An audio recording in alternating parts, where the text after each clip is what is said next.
The massive silver ship of the Galactic Confederation hung silently in Earth's orbit, its smooth hull reflecting the blue planet below. Inside the observation deck, senior researcher Du Young pressed his hand against the viewport, his eyes wide, with disbelief. "Impossible," he whispered, adjusting the collar of his formal uniform. "Everything about this planet contradicts our understanding of life." Behind him, Captain Yunji studied the holographic data with a frown. She had commanded exploration vessels for 20 years, but nothing in her experience had prepared her for this discovery. "Class 12 Deathworld," she said, scrolling through the atmospheric readings. "Extreme temperature variations, high gravity, oxygen levels that should be toxic, radiation from their star, and look at these biological scans. Predators everywhere. How could anything intelligent evolve here?" Du Young turned from the window. "Yet they have satellites, radio signals, and according to our scans, billions of inhabitants. They're not just surviving, they're thriving." The Confederation had discovered hundreds of life-bearing worlds over the centuries, but they all fell within acceptable parameters. Class 3 or 4 worlds were considered challenging. Nothing had been found above Class 7 until now. Earth was off the scale. "The Council wants immediate contact," Yunji said, downloading the diplomatic protocols to her tablet. "They're calling this the most significant discovery in Confederation history." Du Young nodded absently, still staring at the planet. "The most significant or the most dangerous?"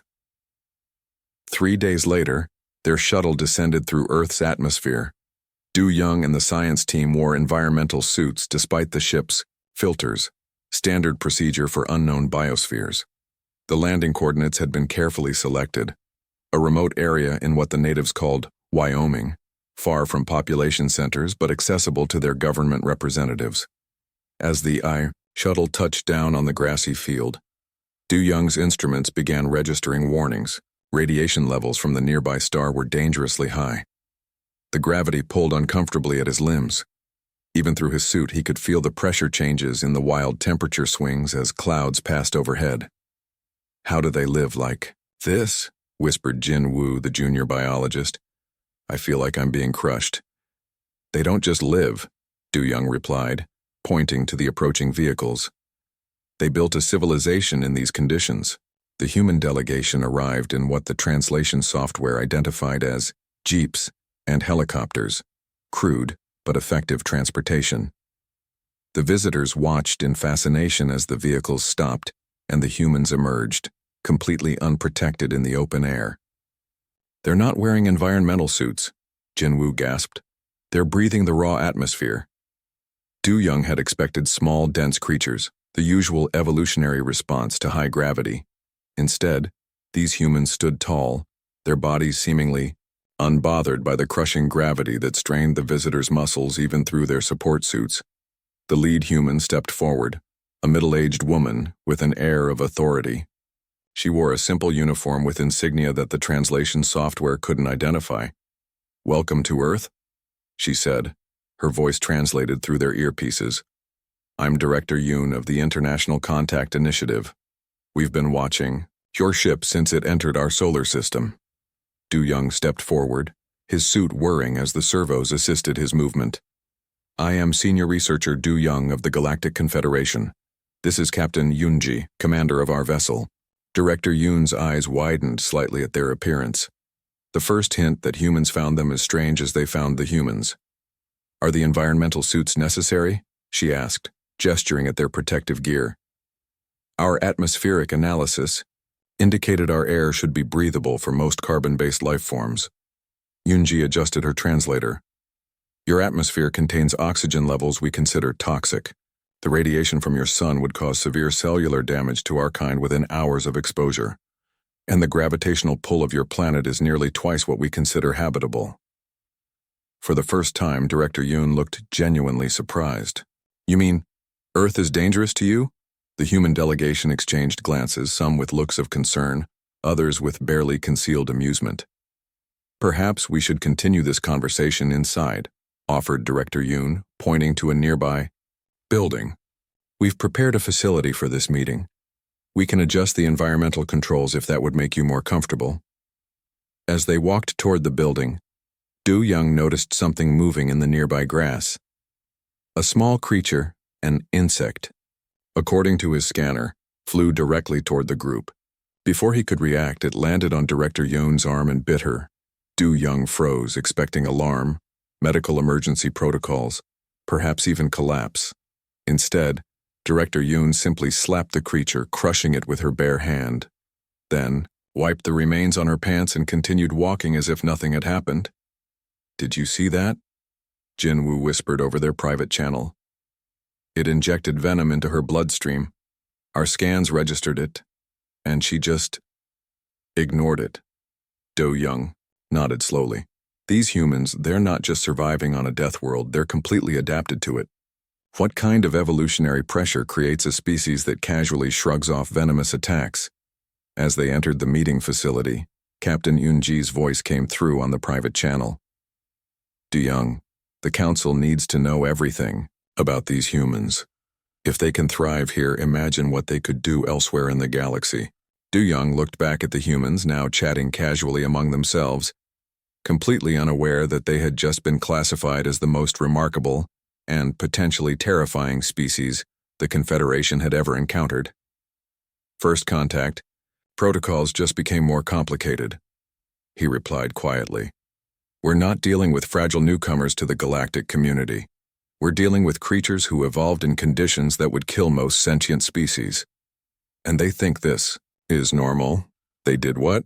Dr. Hansol almost dropped his data tablet, staring at the medical report in disbelief. The Confederation research vessel had been orbiting Earth for 3 weeks now, and each day brought new surprises about the planet's dominant species. Today's revelation came from the Cultural Exchange Program, where a human delegation had joined the alien scientists for a meal. They consumed ethanol. Voluntarily. The medical officer looked equally disturbed. For pleasure, Hansol rubbed his temples, trying to make sense of it. "Let me understand this correctly. They ingested a substance that's a known neurotoxin, cellular poison, and industrial solvent, because they enjoy it. They call it wine and beer. Apparently it's a cultural tradition dating back thousands of years." In the observation lab, Hansol watched through the one-way glass as the human visitors chatted with Confederation diplomats. Nothing about their appearance suggested they were as extraordinary as their biology indicated. If anything, they looked softer, less physically imposing than many spacefaring species. Yet the data said otherwise. "Their bones," Hansol muttered, pulling up another scan. "The density is remarkable. And their healing rate, look at this." He showed his assistant the medical scans of a human called Jin who had accidentally cut his hand during yesterday's cultural demonstration. The wound was already closing, new cells forming at a rate that would have required regeneration technology for most Confederation species. "It's not just their physical resilience," said Junho, the military advisor who had been silently observing from the corner. "It's their psychological makeup." Junho stepped forward, activating his own data screen. "We've been analyzing their entertainment media. Look at this." The screen displayed clips from human films showing individuals jumping from heights, fighting through injuries, surviving extreme temperatures, and enduring situations that would kill most sentient beings. "At first we thought these were just fictional exaggerations," Junho continued. "Then we started measuring their actual capabilities." The door slid open, and scientist Mi Suk entered, looking exhausted. She had been working with the human athletes in physical comparison tests. "You won't believe what happened today," she said, collapsing into a chair. "We were testing endurance. The standard protocol is to measure how long a subject can maintain moderate exertion before requiring rest. And," Hansol prompted, "and they wouldn't stop. We had to end the test after 4 hours because our monitoring equipment needed recalibration. The humans asked if we could continue tomorrow. They weren't even significantly fatigued." Junho nodded, grimly. "It's called persistence hunting. It's how they evolved. They can't run as fast as many animals on their planet, but they can run longer. They literally chase prey until it collapses from exhaustion." Hansol shuddered at the image. A terrifying adaptation. On the main screen, they watched Ambassador Lee from the human delegation explaining something to Captain Yoonji. Unlike the Confederation members in their climate-controlled suits, the humans moved through the ship in standard clothing, seemingly unbothered by variations in temperature, humidity, or gravity that would cause discomfort to most species. "Have you noticed they don't seem to realize how unusual they are?" Misuk observed. "When I explained our standard gravitational preferences, Ambassador Lee actually apologized, as if their planet's natural conditions were somehow rude." Han Sol nodded. "They think they're fragile. By their own standards, they are. Their planet is so dangerous that even with their remarkable adaptations, they regularly suffer injuries and illnesses. They've devoted enormous resources to medical science." "Speaking of medical science," Junho said, "did you see the report on their immune systems? They're constantly at war with microorganisms. Their bodies are battlegrounds." Misuk looked up sharply. "Yes, and that reminds me. We need to update our containment protocols. Humans host billions of microorganisms in and on their bodies at all times. Most are beneficial to them, but our systems have no defense against Earth bacteria." In the adjacent room, the human delegation had moved on to discussing trade possibilities. They seemed completely oblivious to the fact that the Confederation representatives were maintaining subtle distance, their bodies instinctively recognizing the humans as something dangerous despite their friendly demeanor. "They're going to change everything," Junho said quietly. "If they join the Confederation," he didn't need to finish the thought. Everyone in the room understood the implications. A species that evolved on a Class 12 Deathworld would have advantages no one could match. The very traits that allowed them to survive on Earth would make them nearly unstoppable elsewhere. Through the glass, they watched as one of the humans, a scientist named Sung, demonstrated something on a tablet. As he gestured enthusiastically, he accidentally knocked a metal container off the table. Without seeming to think, he reached out and caught it before it hit the ground, his reflexes operating at a speed that left the Confederation representatives visibly startled. "Did you record that?" Han Sol asked quietly. Misuk nodded. Added, "To the file. Simple reflexes approximately 215% faster than our species average." Junho's expression darkened. "Let's hope they're as peaceful as they claim to be." Later that evening, Han Sol reviewed the day's findings alone in his lab. The UMAI data painted a picture that was simultaneously fascinating and terrifying. Humans didn't just survive in conditions that would kill most sentient species. They had evolved specific adaptations to thrive in them. Their bodies neutralized toxins that would be fatal to others. They could lose significant amounts of blood and recover. They withstood pain that would send most species into shock. They required less sleep than any Confederation species, yet remained functional. They could digest an astonishing variety of substances, including some mild poisons without ill effects. And perhaps most remarkable of all, they considered themselves normal. When Han Sol tried to explain to Ambassador Lee that most species couldn't drink coffee, another toxin humans consume daily, she had laughed and said, "Guess we won't be opening Starbucks franchises in the Confederation anytime soon." She had no idea that to the rest of the galaxy, humans weren't just unusual. They were walking paradoxes, creatures who evolved on a world that should have killed them, and instead had made them nearly indestructible by galactic standards. As the research ship continued its quiet orbit around the blue planet, Han Sol couldn't help wondering, what would happen when humans realized just how extraordinary they really were? The emergency alarms blared through the Confederation flagship, casting pulsing red light across the bridge. Commander Mireille gripped the edge of the holographic display, her face tight with concern as she studied the tactical situation. "3 more colony worlds have gone dark," reported her communications officer. "The Brock fleet has bypassed our defensive line at Sector 7. Mireille closed her eyes briefly. The Brock Dominion had been a minor power on the fringes of Confederation space for centuries, belligerent but contained. No one had anticipated their sudden coordinated assault across multiple sectors. The Confederation, built on diplomacy and cooperation, maintained only a modest defensive fleet. They hadn't fought a real war in over 300 years. How Many ships do we have available for a counteroffensive? She asked. 17 vessels within range, her tactical officer replied. But the BRAC have deployed at least 50 warships. They've clearly been building their fleet in secret for decades. Mireille turned to Ambassador June, the council representative, who had been quietly observing from the side of the bridge. We need to call for help. The colonies on Lyra 4 and Vega Minor have thousands of civilians. Ambassador June's expression was grim. The council is already evacuating border worlds, but we don't have enough ships to save everyone. Our military situation is... He hesitated. Precarious. Precarious? Mireille echoed. It's catastrophic. We're being systematically overrun. A heavy silence fell over the bridge, broken only by the continuing alarm and the soft beeps of monitoring equipment. Then Commander Mireille straightened, a strange expression crossing her face. What about the humans? She asked. Ambassador June looked startled.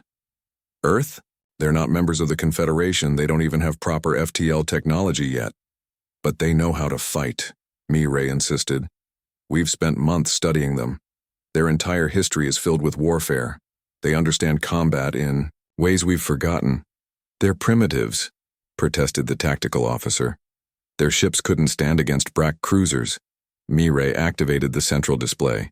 We don't need their ships. We need their people. She pulled up the data files compiled by the Earth observation team. Look at what these humans can do. They evolved on a world that makes BRAC Prime look like a paradise. They can endure conditions that would kill us in minutes. Ambassador, June studied the files with growing interest. Even if you're right, how would we convince them to help? They have no stake in this conflict. We offer them what they want most, Mireille said. Advanced technology, star maps, entry into the galactic community. 3 days later, the Confederation diplomatic vessel emerged from hyperspace near Earth. The communication request was answered almost immediately by Director Yoon, who had maintained contact with the alien visitors since first contact. Ambassador, June, she greeted, her expression curious. We weren't expecting your return so soon. Director Yoon, the ambassador replied formally. I must speak with your United Earth Council immediately. We face a situation of grave importance. Within hours, the human leadership had assembled in a secure conference room. Ambassador June stood before them, projecting holographic images of burning worlds and fleeing refugee ships. The BRAC Dominion has launched a massive offensive against Confederation territory, he explained. They've already conquered 7 worlds. Millions are fleeing. Our forces are... He paused, swallowing his pride, outmatched. Director Yoon leaned forward. I'm deeply sorry for your people's suffering, Ambassador. But what does this have to do with Earth?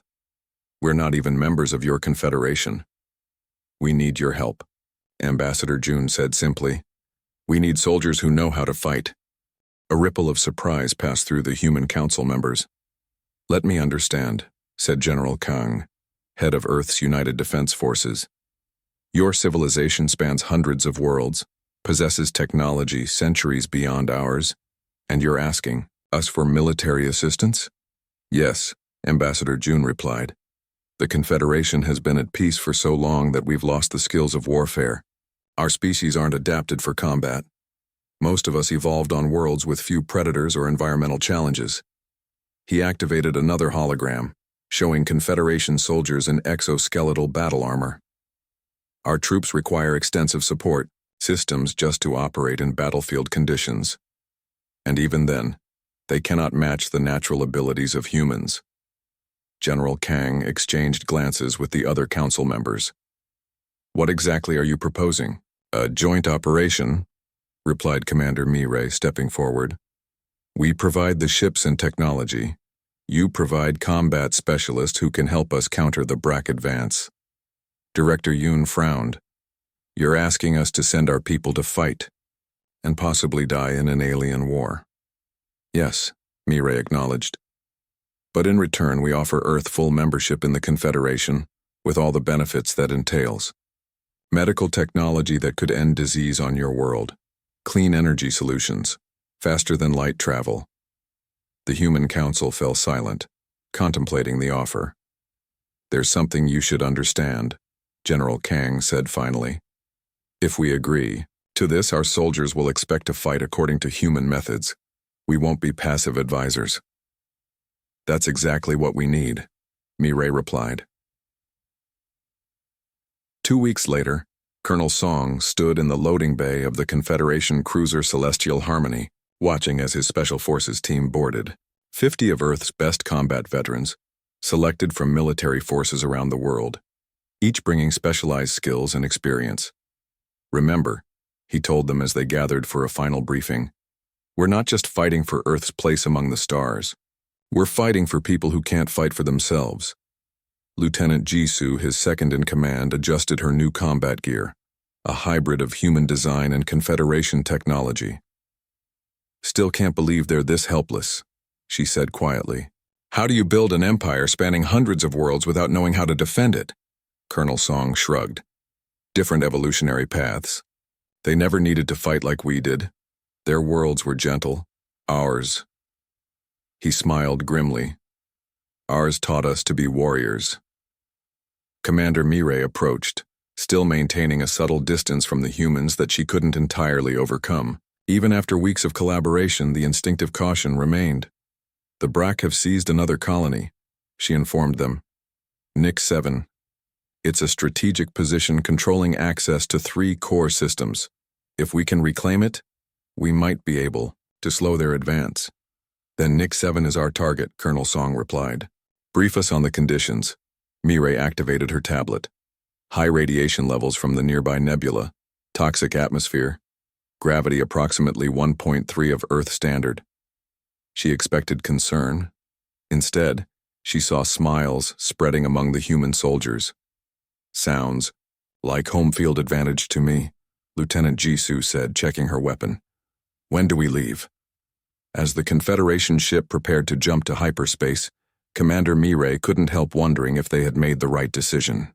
These humans were undeniably capable, but they were also unlike any species the galaxy had ever known. Creatures shaped by a world that had taught them to overcome seemingly impossible challenges. The Brack had no idea what was coming for them. The Confederation cruiser dropped out of hyperspace at the edge of the Nix 7 system, its stealth systems immediately engaging to avoid detection by Brack sensors. In the ship's tactical room, Colonel Song studied the holographic display of the occupied planet while his team made final preparations.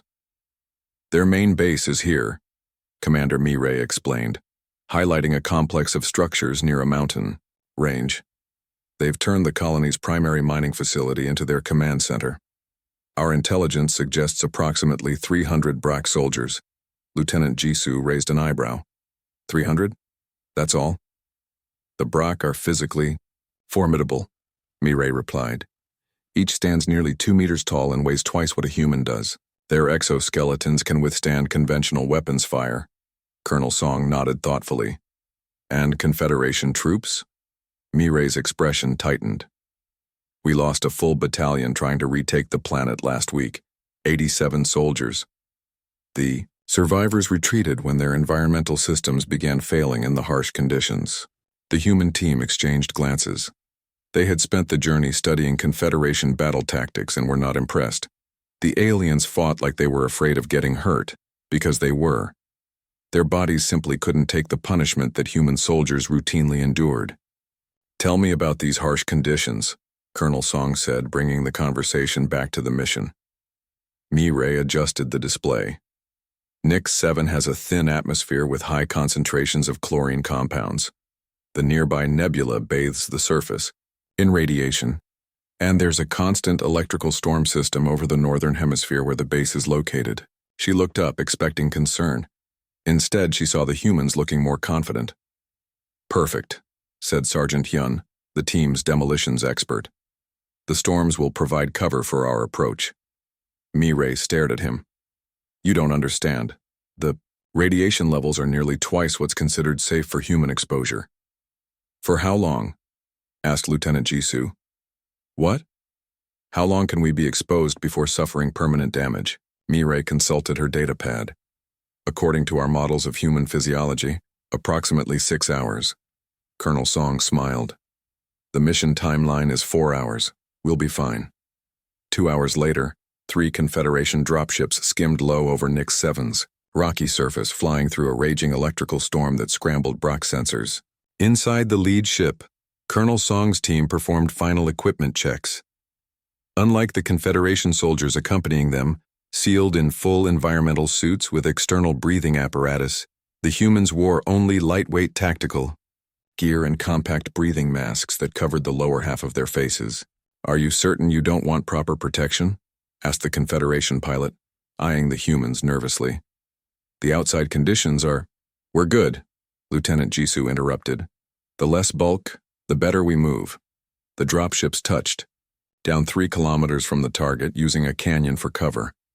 As the rear hatch opened, a blast of acidic wind swept through the compartment. The Confederation soldiers flinched visibly, checking their suit seals. The humans simply adjusted their masks and moved out. Colonel Song signaled for the team to spread out in standard formation. The storm had intensified, lightning strikes illuminating the barren landscape in bright flashes. Perfect cover for their approach.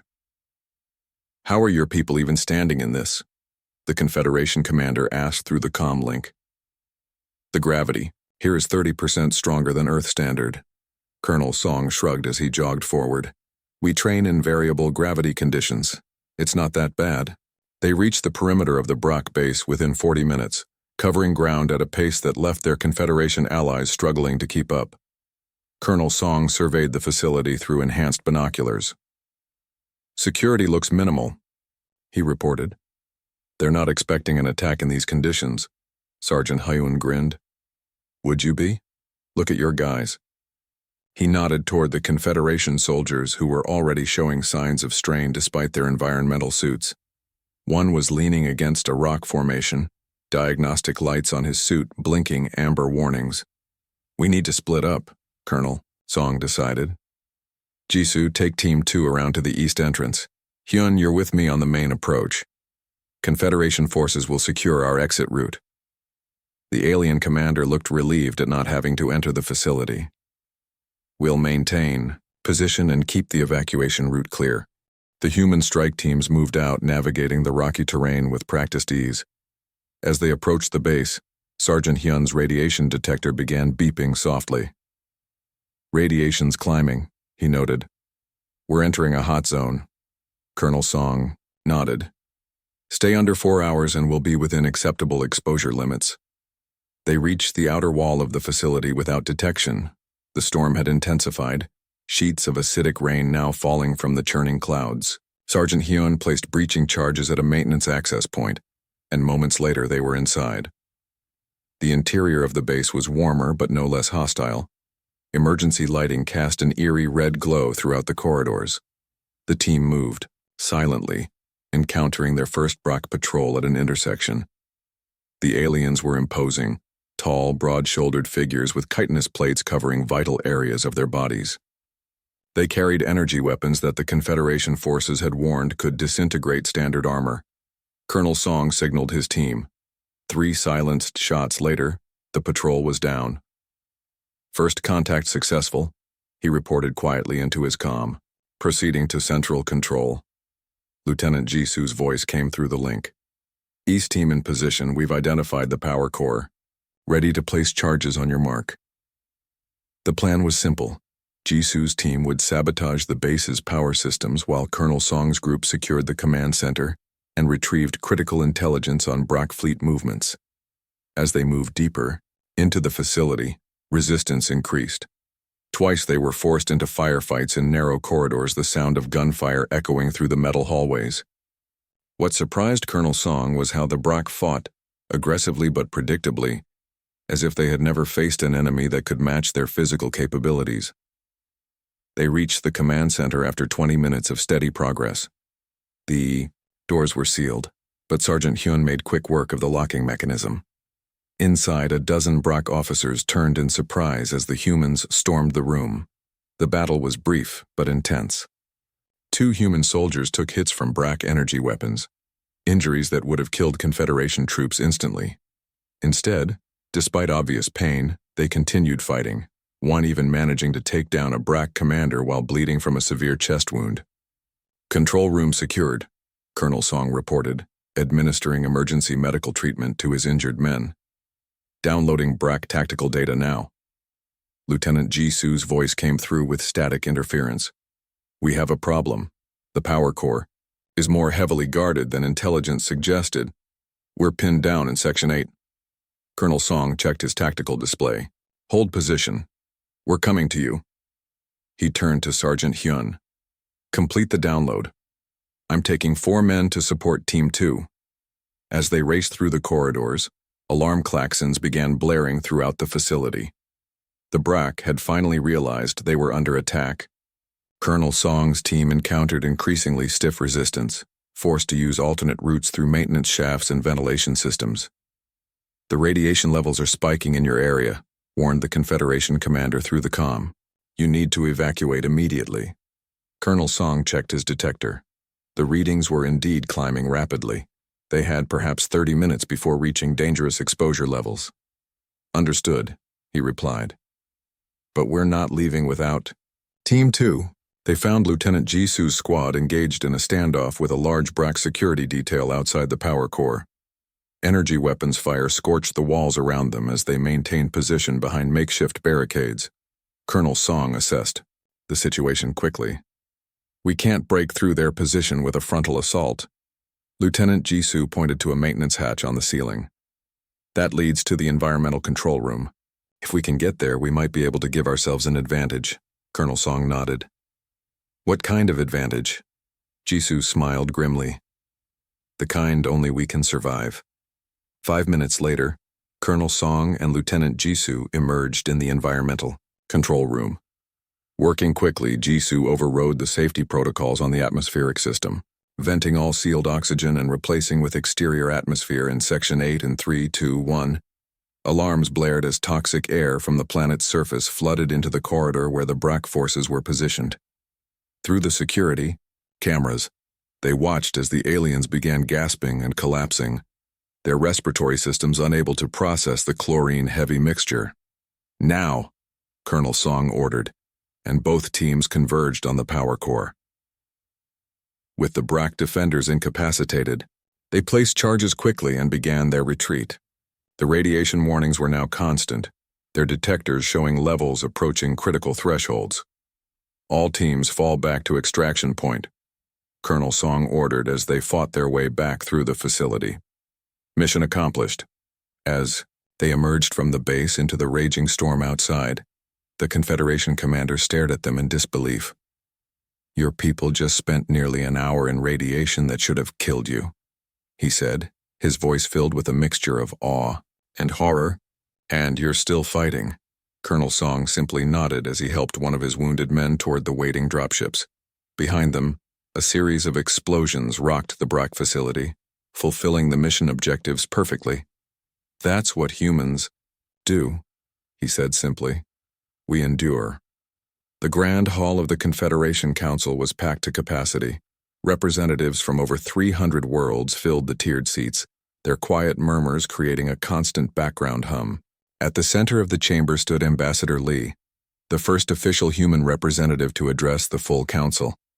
She looked small against the massive architecture designed to accommodate species of all sizes, but her posture was straight and confident.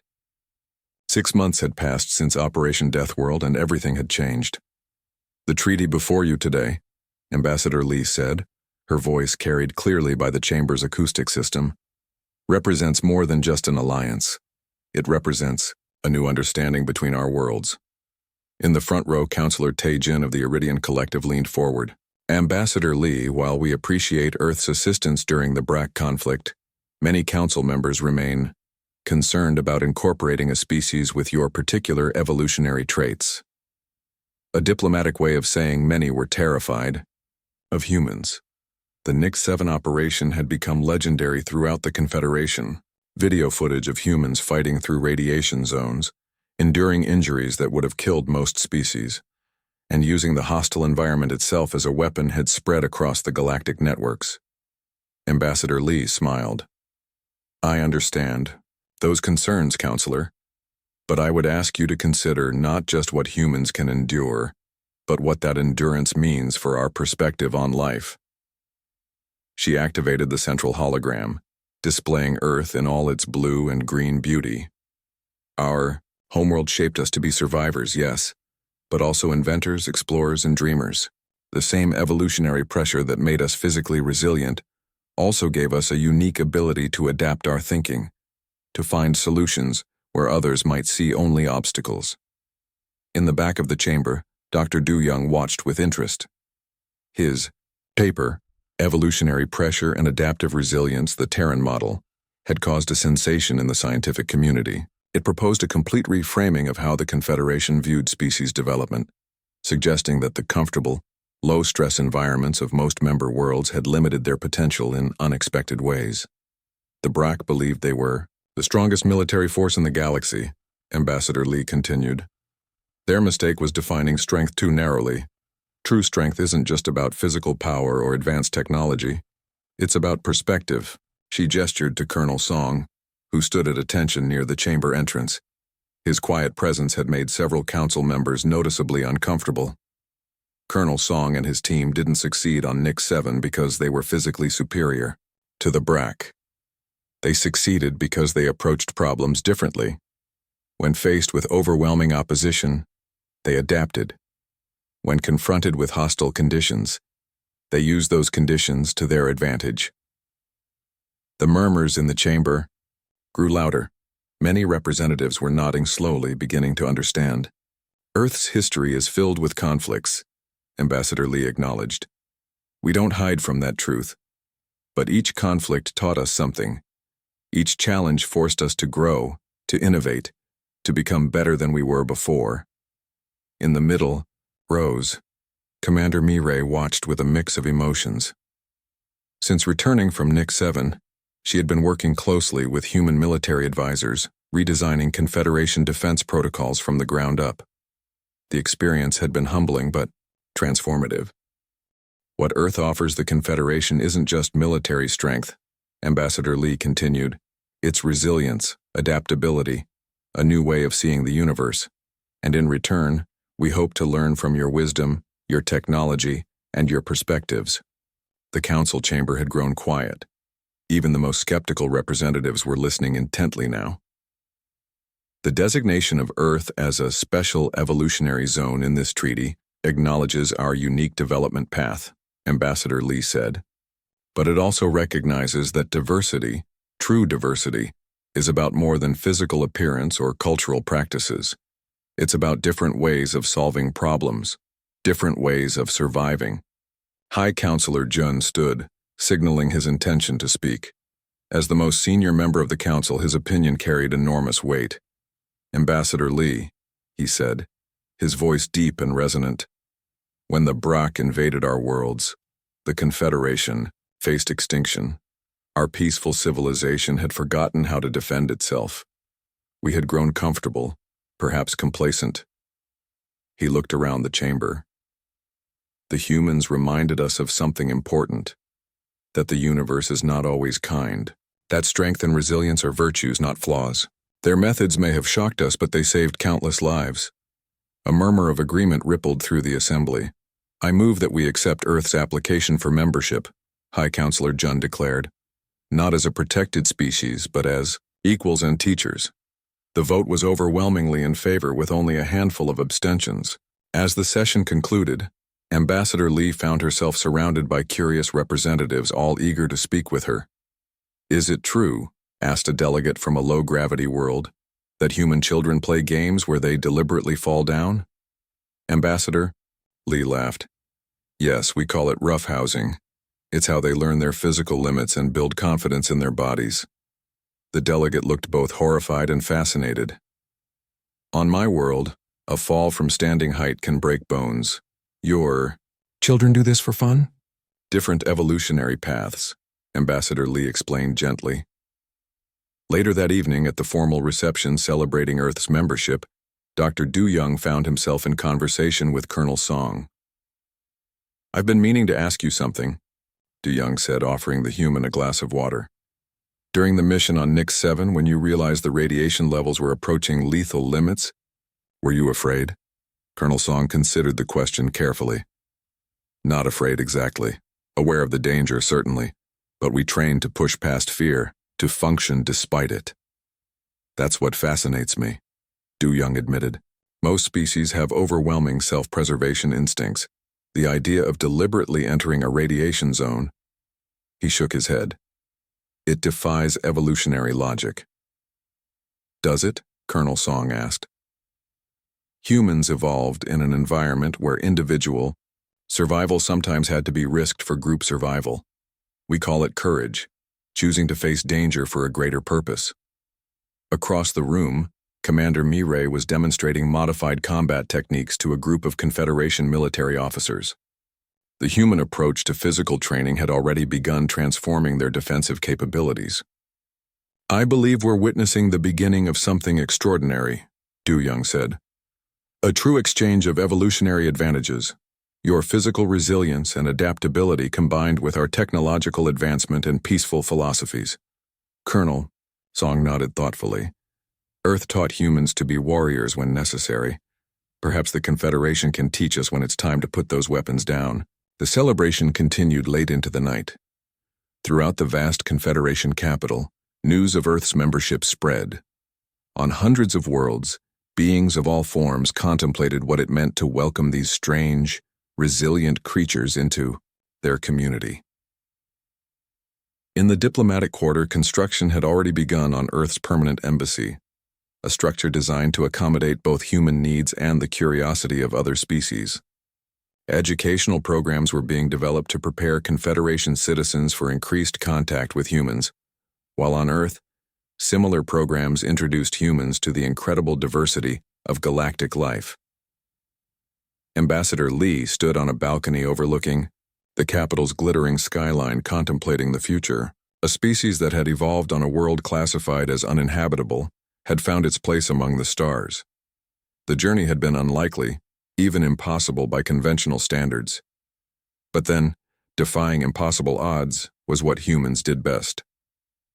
To new beginnings, she said quietly, raising her glass to the starlit sky, and to the power of perspective.